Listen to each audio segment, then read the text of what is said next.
ആന്റിക്ക് തനൂജയുണ്ട്, പിന്നെതാ ഈ ഞാനും ഉണ്ട്. സത്യമായിട്ടും നീയും എന്റെ മോള. അത്രയും നല്ല മനസ്സായതുകൊണ്ട് നീ മീരയെ കുറിച്ച് ഇങ്ങനെ നല്ലത് പറയുന്നു. ഇപ്പോഴും ഞാൻ ചിന്തിക്കുന്നത്, ഞാൻ മീരയെ ഓർത്ത് വിഷമിക്കുന്ന പോലെ അരുന്ധതി ഋഷി ഓർത്ത് നീറുകയാവും. അവൻ സഹതാപമൊന്നും അർഹിക്കുന്നില്ല, പക്ഷെ അമ്മയ്ക്ക് മകനെ തിരിച്ചു കൊടുക്കണം. എനിക്കും അവനെ വെറുപ്പായിരുന്നു, പക്ഷെ മോള് പറഞ്ഞപ്പോ എന്തോ ഒരു സഹതാപം തോന്നുന്നുണ്ട് അവനോട്. അവൻ സഹതാപം അർഹിക്കുന്നില്ലെങ്കിലും അവനെ പെട്ടെന്ന് കണ്ടെത്തിയില്ലെങ്കിൽ ചന്ദ്രോത്തുകാരെ സംശയിക്കും. ഇപ്പൊ തന്നെ അവിടെ ഇവിടെയും അങ്ങനൊരു സംസാരം വരുന്നുണ്ട്. ആന്റി പറയുന്നത് നേരം, നന്ദുനെയും എന്നെ ഒക്കെ സംശയിക്കും. അത്തരം വർത്തമാനങ്ങൾ വലുതാകാതിരിക്കണമെങ്കിൽ ഋഷിയെ കണ്ടെത്തണം.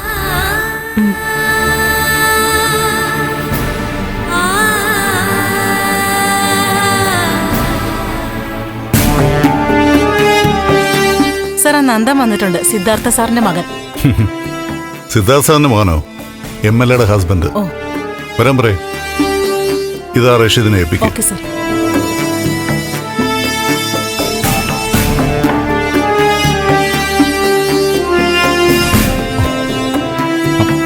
സാർ. ആ നമസ്കാരം സാർ. പറഞ്ഞോ നന്ദൻ.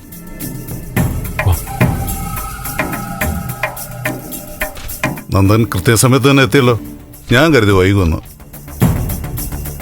സാറ് വരാൻ പറഞ്ഞോണ്ട് എന്തോ പ്രധാനപ്പെട്ട കാര്യമൊന്നും അറിയായിരുന്നു. ഇതാരാ? ഫ്രണ്ടാ, കെവിൻ. ഓ, ഹലോ കെവിൻ. Hi sir. നിൽക്കുന്നത് എന്തിനാ? ഇരിക്കുക Nandan. Kevin please. Thank you sir. ഇരിക്കടാ.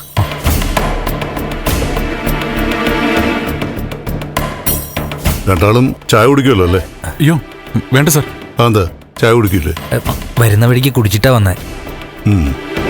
ഓക്കെ, നിർബന്ധിക്കുന്നില്ല. ചോദിക്കണോ? ചോദിക്കാം. സാറെന്തിനാ വരാൻ പറഞ്ഞേ? സത്യം പറയാമല്ലോ നന്ദൻ, എനിക്ക് MLA കൊണ്ടൊരാവശ്യം ഉണ്ടായിരുന്നു. ഒരു ട്രാൻസ്ഫർ. ദേവിക മാഡം വിചാരിച്ചാൽ എനിക്ക് സ്ഥലമാറ്റം കിട്ടുമല്ലോ അല്ലേ? ഓ, അങ്ങനായിരുന്നോ? അതെ നന്ദൻ, അതിനുവേണ്ടി ഞാൻ എന്തുകൊണ്ടും ചെയ്യാം. ഒരു സ്ഥലം മാറ്റം വേണം. മിസ്റ്റർ കെവിൻ, വിരോധമില്ലെങ്കിൽ ഒന്ന് പുറത്തേക്കാവോ? ഞങ്ങളൊന്ന് സംസാരിച്ചോട്ടെ. ഓ പിന്നെന്താ? അല്ല കെവിൻ, നമുക്ക് സംസാരിക്കാം നന്ദ. നിങ്ങൾ സംസാരിക്കേ.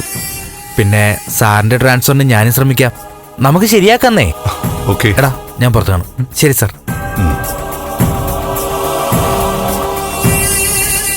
ട്രാൻസ്ഫർ പോലുള്ള റെക്കമെൻഡേഷനൊന്നും ഞാനിതുവരെ നടത്തിയിട്ടില്ല. എന്നാലും സാറിന് വേണ്ടി ഞാൻ ദേവിയോട് സംസാരിക്കാം. സാറിന് എങ്ങോട്ടാണ് ട്രാൻസ്ഫർ വേണ്ടത്? എൻ്റെ നാട് കോട്ടയോ, അവിടേക്കാണ് വേണ്ടത്. പക്ഷേ അതിനിടയിൽ ഒരു കുരിശുണ്ട്. അരുന്ധതി മാഡത്തിൻ്റെ മകൻ ഋഷി ഒന്ന് കണ്ടുപിടിക്കണം. ആ കേസ് ക്ലോസ് ചെയ്തേ പോകാൻ പറ്റൂ.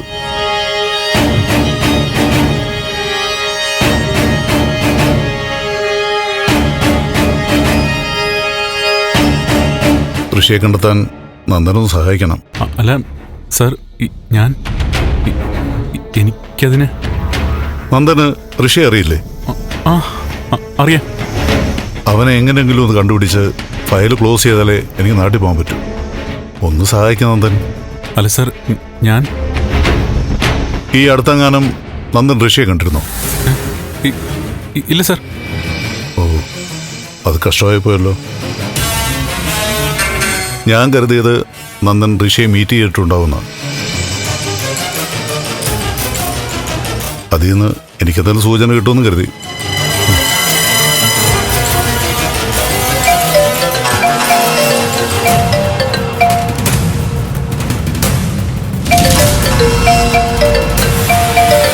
എടുത്തോളൂ. വേണ്ട, വൈഫാ. MLA അല്ലേ, സംസാരിക്കേ.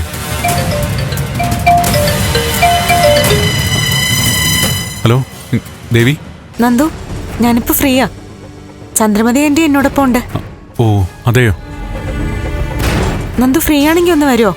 നമുക്ക് ഏതെങ്കിലും റെസ്റ്റോറന്റിൽ പോവായിരുന്നു. ആന്റിക്ക് സന്തോഷാവും. ഞാൻ കുറച്ച് ദൂരെയാണ്. ഞാനും കെവിനും ഉണ്ട്. ദൂരേന്ന് വെച്ചാ എവിടെ? ആ അല്പം ദൂരെയാ. അച്ഛനൊരു കാര്യം പറഞ്ഞ് ഏൽപ്പിച്ചതാ, അതിനുവേണ്ടി പോവാ. ആണോ? അച്ഛൻ എന്ത് കാര്യ പറഞ്ഞേ? ആ ഞാൻ വിളിക്കാം. ആന്റിയോട് അന്വേഷിച്ചെന്ന് പറ. ഏയ്,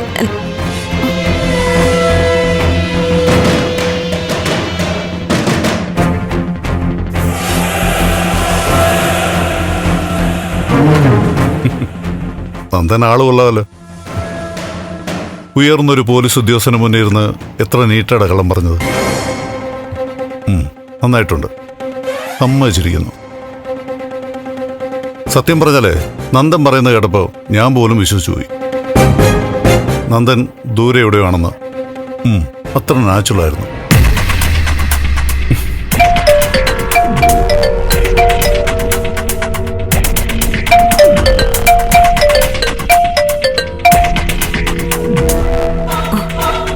ബെല്ലുണ്ട്, എടുക്കുന്നില്ലല്ലോ.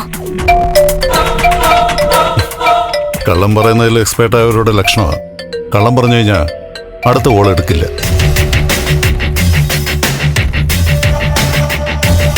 ഭാര്യയോട് കള്ളം പറയുന്ന ആളിന് പോലീസിനോട് കള്ളം പറയാൻ മടിക്കില്ല, അല്ലേ നന്ദൻ? അയ്യോ സാർ, അങ്ങനെയല്ല. അങ്ങനെയാണെങ്കിൽ ഋഷിയെ കണ്ടില്ല എന്ന് മുമ്പ് പറഞ്ഞത് കള്ളമല്ലേ?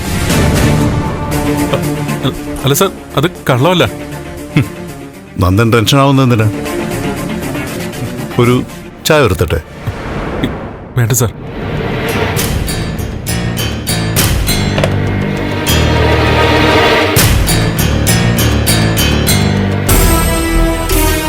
ആ സെബി, പുറത്തൊരു കെവിൻ നിപ്പുണ്ട്, അയാളോട് ഇങ്ങോട്ട് വരാൻ പറയൂ.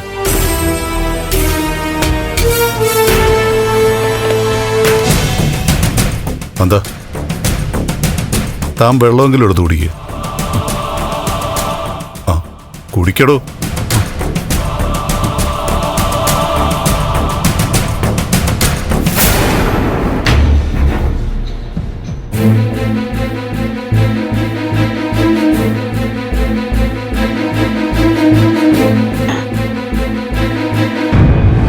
കുഞ്ഞെ, ഞാനൊരു കാര്യം ചോദിച്ചാ കുഞ്ഞിനോട് ദേഷ്യം തോന്നരുത്.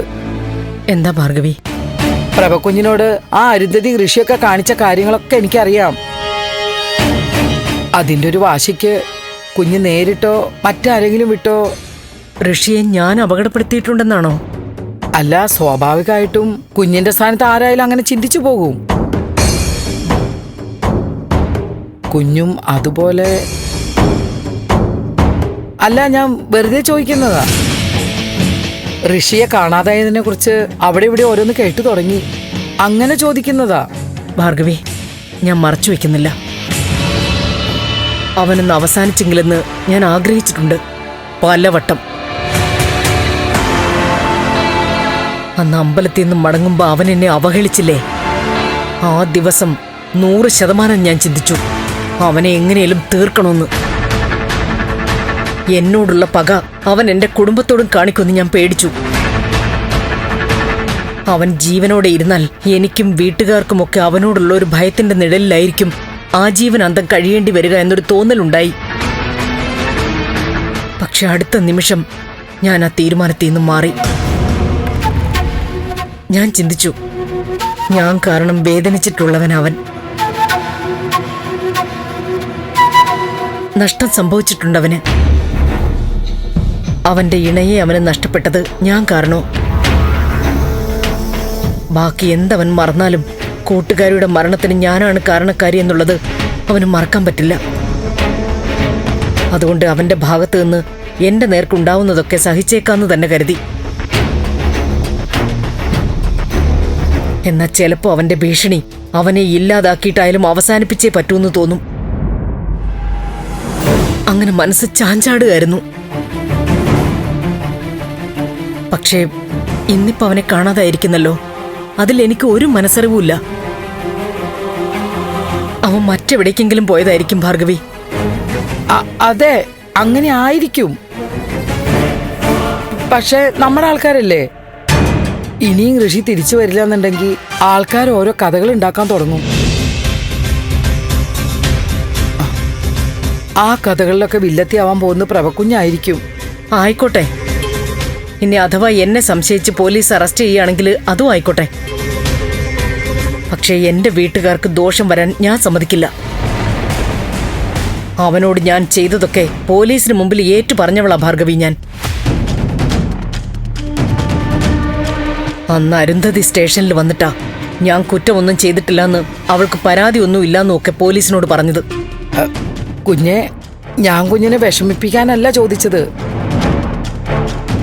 നാട്ടുകാർ ഓരോ അപവാദം പറയാൻ തുടങ്ങിയ വിഷമിച്ചു പോകാൻ പാടില്ലല്ലോ. മറുപടി കൊടുക്കാൻ തയ്യാറായിരിക്കണല്ലോ. അതിനൊക്കെ വേണ്ടിയാ. എന്ത് നേരിടാനും എനിക്ക് പേടിയില്ല ഭാർഗവി. പക്ഷേ ഋഷിയെ കാണാതായതിന്റെ പേരിൽ എന്റെ കുടുംബത്തിന് വിഷമം ഉണ്ടാവാൻ ഞാൻ സമ്മതിക്കില്ല. അവരുടെ സമാധാനം പോവാനോ അവര് പ്രതിക്കൂട്ടിൽ വരാനോ ഞാൻ അനുവദിക്കില്ല. അന്ന് നന്ദൻ ഋഷിയോട് പകരം ചോദിക്കാൻ ഒരുങ്ങിയപ്പോ ഞാൻ തടഞ്ഞ എത്ര നന്നായി. അല്ലെങ്കിൽ സംശയങ്ങളൊക്കെ ഇപ്പൊ നന്ദന്റെ നേർക്ക് വന്നേനെ.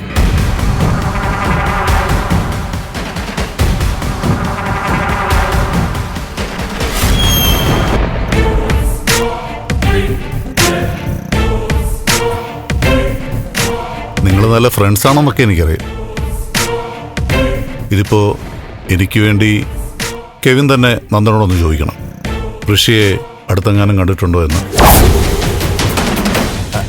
അല്ല സാർ, ട്രാൻസ്ഫറിന്റെ കാര്യമൊന്നും പറഞ്ഞിട്ട്. ട്രാൻസ്ഫറും ഋഷിയും തമ്മിൽ കുരുങ്ങിക്കിടക്കുവാണല്ലോ കെവിൻ. താൻ ചോദിക്കേ, നന്ദൻ പറയും. സാർ, നന്ദിനി പറയുന്ന ഋഷിയെ കണ്ടിട്ടില്ലായിരുന്നു. അത് കെവിൻ എങ്ങനെ അറിയാം? സാറെന്താ സംശയിക്കും പോലെ ചോദിക്കുന്നത്? നിങ്ങളെ ഓ സോറി, നന്ദനെ സംശയിച്ചാന്ന് ആരാ പറഞ്ഞേ?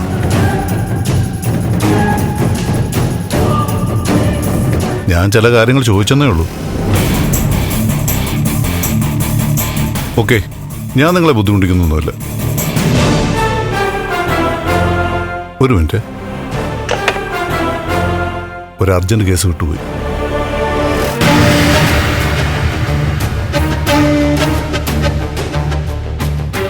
നോർത്ത് സി അരുണല്ലേ? അതെ സാർ.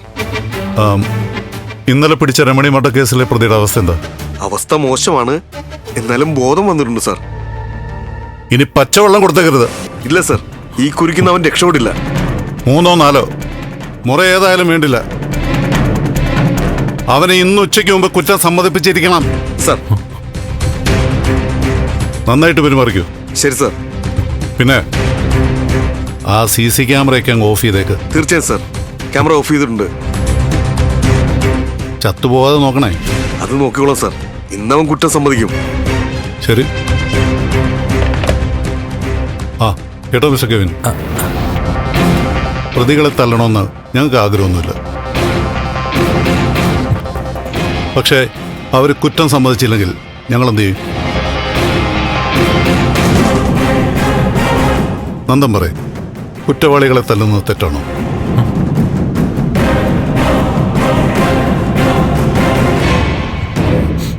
നന്ദൻ ചോദിച്ചു കേട്ടില്ലേ?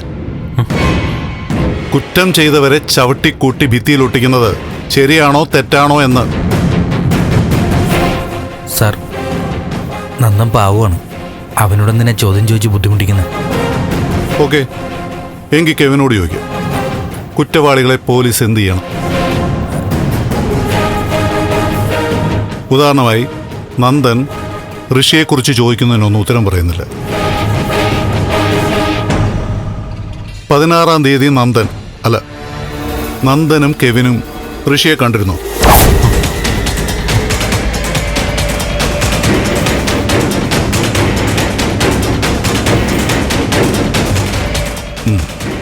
കെവിൻ മറുപടിയില്ലേ? സാർ, ഞങ്ങൾ അപമാനിക്കുമ്പോഴത്തെ ചോദ്യങ്ങളാണ് സാർ ചോദിക്കുന്നത്. എനിക്കും നന്ദനും അറിയാൻ പാടില്ലാത്ത കാര്യങ്ങളെക്കുറിച്ച് ചോദിച്ചാൽ ഞങ്ങളെന്ത് പറയാനാ? എൻ്റെ കെവിൻ, സ്ഥലം MLA ദേവിക മാഡം എന്നെ വിളിച്ച് ഋഷി കേസ് പെട്ടെന്ന് തീർക്കണമെന്ന് പറഞ്ഞ് പ്രഷർ തരുക. MLAക്ക് റിപ്പോർട്ട് കൊടുക്കണ്ടേ? അപ്പം നടന്നൊക്കെ അങ്ങ് തുറന്നു പറഞ്ഞേക്ക്. സാറേ ഇത് ശരിയല്ല. ഇങ്ങനെയാണോ ഞങ്ങളടുത്ത്? നിർത്തടാ.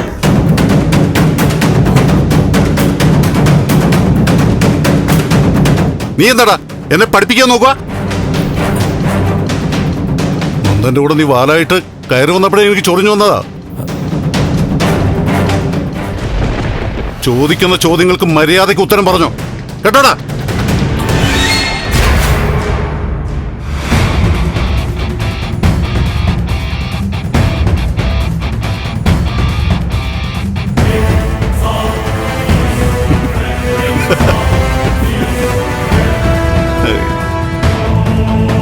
പേടിച്ചോ?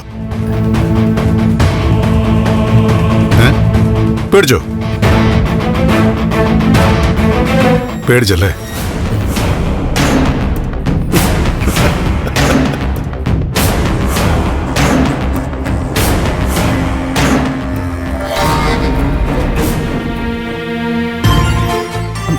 സിദ്ധു, ആ ഡിവൈഎസ്പി ഇന്ന് വന്ന എന്തിനാ? പറഞ്ഞില്ലേ ദേവിയെ കാണാൻ, ഋഷിയുടെ മിസ്സിങ്ങിനെ കുറിച്ച് സംസാരിക്കാം. എനിക്കെന്തോ ഒരു സുഖമില്ലായ്മ തോന്നുന്നു. എന്ത് സുഖമില്ലായ്മ? ഇവിടെ ആർക്ക് ഋഷി മിസ്സിങ് ആയതിൽ യാതൊരു ബന്ധവുമില്ല. പിന്നെന്താ സുഖക്കുറവ്? അല്ല, ഞാൻ ഓരോന്ന് ആലോചിച്ചപ്പോ അങ്ങനെ ആവശ്യമില്ലാത്തൊന്നും ആലോചിച്ച് കൂട്ടണ്ട. ആ അരുന്ധതിയും നമ്മളും തമ്മിൽ ഇപ്പോൾ ഒരു ബന്ധവുമില്ല. സ്ഥല MLA എന്ന നിലയിൽ ദേവിക കാര്യങ്ങൾ തിരക്കുന്നു, അത്രയേ ഉള്ളൂ.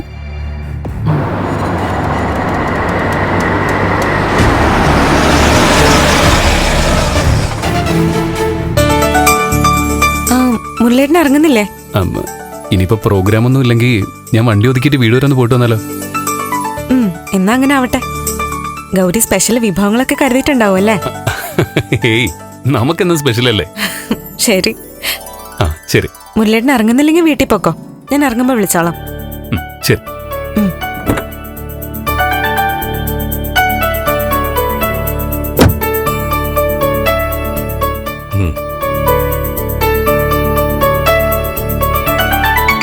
അച്ഛാ, നന്ദുനെ എവിടേക്കാ ഇന്ന് അയച്ചേ?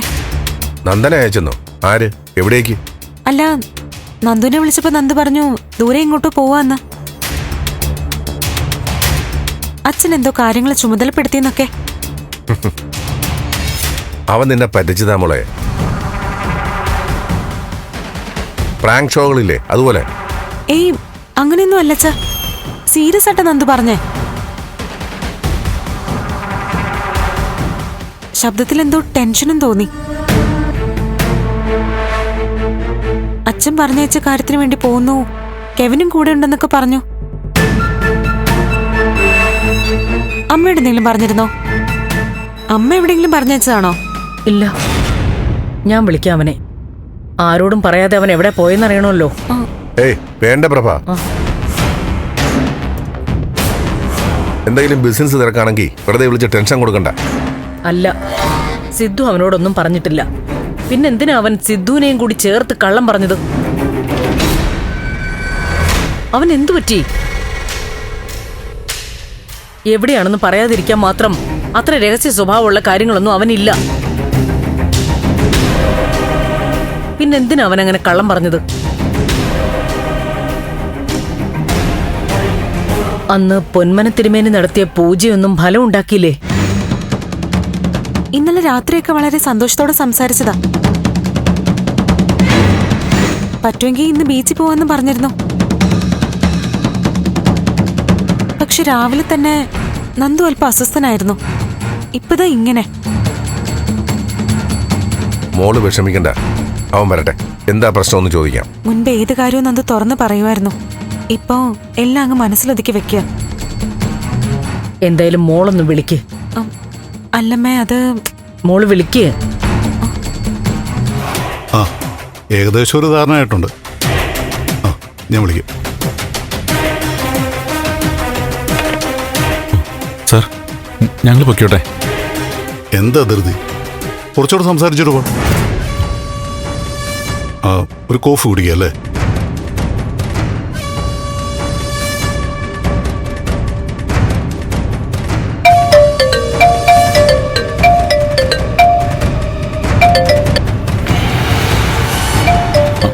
സാർ, ദേവിയുടെ ഫോണാ.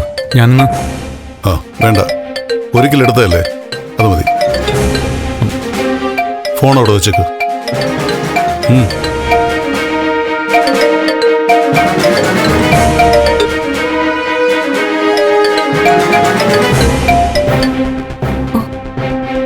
എടുക്കുന്നില്ല. ഈശ്വര, അവനിത് എന്തു പറ്റി കാണും? നിങ്ങളിങ്ങനെ എല്ലാത്തിനും ടെൻഷൻ അടിച്ച എങ്ങനെ? അവനൊരു ചെറുപ്പക്കാരനല്ലേ? ബിസിനസ്സും മറ്റുമൊക്കെ നോക്കി നടത്തുന്ന ഒരാളെ പറ്റി ഇങ്ങനെ വേവലാതിപ്പെടുന്ന എന്തിനാ? എനിക്കതാ മനസ്സിലാവാത്തത്.